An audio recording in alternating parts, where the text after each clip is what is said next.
Hello everyone, as you all know, this is Neha Tiwari. So guys, we are back with another video related to your series Business Organization, and in this video we are going to discuss about this important topic, that is business combination.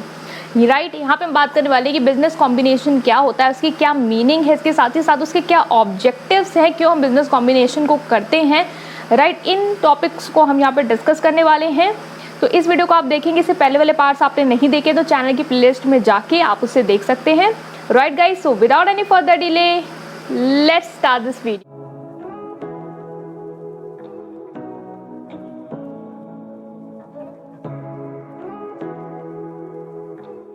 So now we are starting with the meaning first कि business combination क्या होता है. Business combination, combination मतलब किसी चीज़ को जोड़ना और business मतलब बिजनेस को जोड़ना. ठीक है, मतलब कि जब हम लोग किसी बिजनेस को, लाइक एक बिजनेस है, दूसरा बिजनेस है, ये लोग अलग अलग चीज़ों में डील कर रहे हैं या सेम चीज़ों में डील कर रहे हैं, कुछ भी केस हो सकता है. जब इन लोग को हम मर्ज कर देते हैं, एक साथ कंबाइन कर देते हैं, तो इसे कहते हैं बिजनेस कॉम्बिनेशन. राइट, बहुत टाइम ऐसा होता है कि दो बिजनेस हो सकते हैं, कभी कभी विलिंगली मर्ज करना चाहते हैं. लाइक मेरा बिजनेस है, आपका बिजनेस है, हम लोग एक प्रोडक्ट में डील कर रहे हैं, हम चाहते हैं विलिंगली हम मर्ज कर लेते हैं. इससे क्या होगा, बहुत सारे बेनिफिट हो सकते हैं, बहुत सारे ऑब्जेक्टिव हो सकते हैं, वो हम डिस्कस करेंगे भी आगे.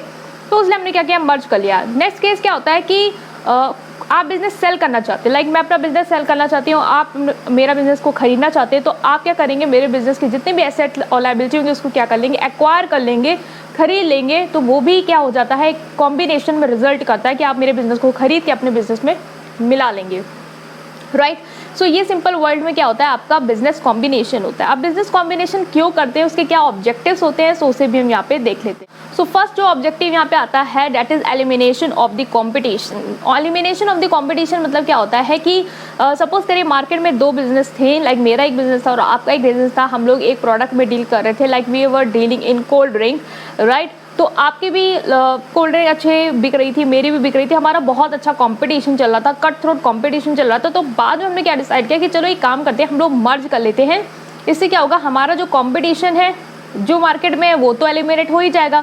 इसके साथ ही साथ हम मोनोपोली भी क्रिएट कर सकते हैं मार्केट, मतलब कि हम ही लोग होंगे जो पूरी मार्केट को क्या कर रहे होंगे, टारगेट कर रहे होंगे, सर्व कर रहे होंगे. Right, so elimination of the competition can be the one reason जो बिजनेस कॉम्बिनेशन के लिए रिजल्ट करता है. Next come that is establishment and management cost can be reduce. इससे क्या होता है, मैनेजमेंट कॉस्ट रिड्यूस हो जाती है. क्यों? क्योंकि क्या होता है, हम अपना बिजनेस मैनेज करें, वो अपना बिजनेस मैनेज करे. जब दो बिजनेस एक साथ मर्ज हो जाते हैं तो अब क्या होगा कि हम एक ही बिजनेस को मैनेज करना पड़ रहा है, तो सिर्फ एक ही बिजनेस की मैनेजमेंट कॉस्ट हमें लग रही है. राइट, तो यहाँ पे क्या हो जाता है कि हम भी पैसा दे रहे हैं, वो भी पैसा दे रहे हैं, तो मैनेजमेंट कॉस्ट इस तरीके से क्या हो जाती है, कम हो जाती है या रिड्यूस हो जाती है. Next is monopoly in the market can be achieve. जैसे मैंने बात किया था इससे पहले वाले पॉइंट को ही रिलेट करके कि मोनोपोली मार्केट पे हो जाती है. जब कंपटीशन एलिमिनेट हो जाता है तो क्या हो जाता है, मोनोपोली आ जाती है. मोनोपोली मतलब सिंगल जो सेलर है उसका रूल हो जाता है पूरी मार्केट में. अब उसी को ही बेचना है और उसको कोई भी रेट वो फिक्स कर सकता है. तो इस तरीके से क्या होता है, मोनोपोली आप क्रिएट कर सकते हैं बिजनेस कॉम्बिनेशन के through. Next come that is amount of capital can be increase. इससे क्या होता है, अमाउंट ऑफ कैपिटल इंक्रीज हो जाती है. जब दो बिजनेस एक साथ आपस में मर्ज कर लेते हैं तो अब क्या हो गया, मैं भी पैसा लगा रही हूँ, वो भी पैसा लगा रही, तो हम लोग ज़्यादा अच्छे क्वालिटी में प्रोडक्ट को प्रोड्यूस कर पाएंगे, ज़्यादा अच्छे एसेट को यूज़ कर पाएंगे. तो ये क्या हो रहा है, इससे हमारा इम्प्रूवमेंट जो है वो देखने को मिल पा रहा है.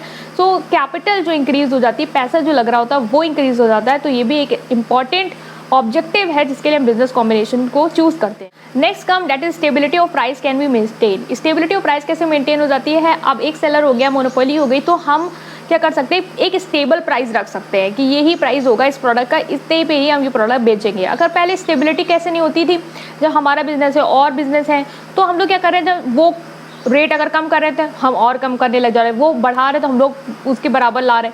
तो इससे क्या हो रहा है, प्राइस फ्लक्चुएट हो रहा है. बट एक ही सेलर आ गया, मोनोपोली आ गई, तो यहाँ पे क्या होगा, स्टेबिलिटी ऑफ प्राइस जो है वो एक तरीके से आप ला सकते हैं.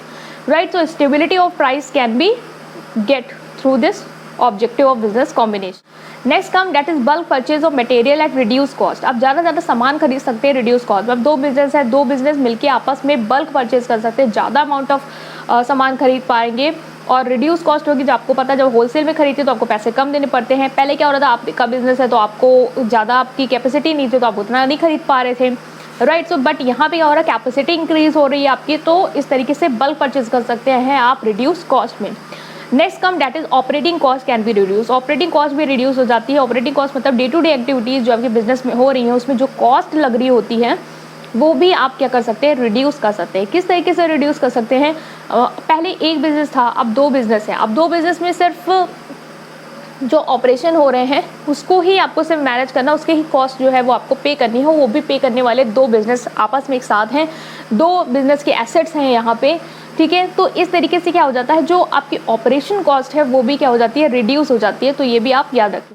Last come here that is achieving greater financial strength. Financial strength जो होती है वो मजबूत हो जाती है, क्योंकि जब 2 बिजनेस आपस में कंबाइन कर रहे होते हैं, मर्ज कर रहे होते हैं, या 2 बिजनेस को, एक बिजनेस को आप एक्वायर कर रहे हो तो आपके पास एसेट आ जाती है, या 2 बिजनेस कंबाइन कर रहे हो तो उनके एसेट दोनों के आपस में मिल जाती है, तो फाइनेंशियल स्ट्रेंथ बढ़ जाती है। जैसे कैपिटल इंक्रीज हो जाती है, उसी तरीके से जो आपकी फाइनेंशियल स्ट्रेंथ है वो और मजबूत हो जाती है मार्केट में।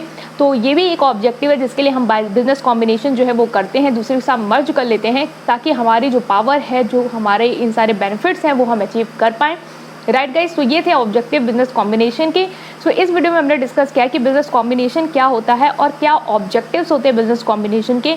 नेक्स्ट पार्ट में हम और टॉपिक जो है इस टॉपिक से रिलेटेड उसको डिस्कस करने वाले हैं। सो उन पार्ट्स को भी आप देखना मत भूलें। राइट गाइस, सो इस वीडियो को लाइक करेंगे, अपने फ्रेंड्स के साथ शेयर करेंगे, चैनल को सब्सक्राइब करेंगे।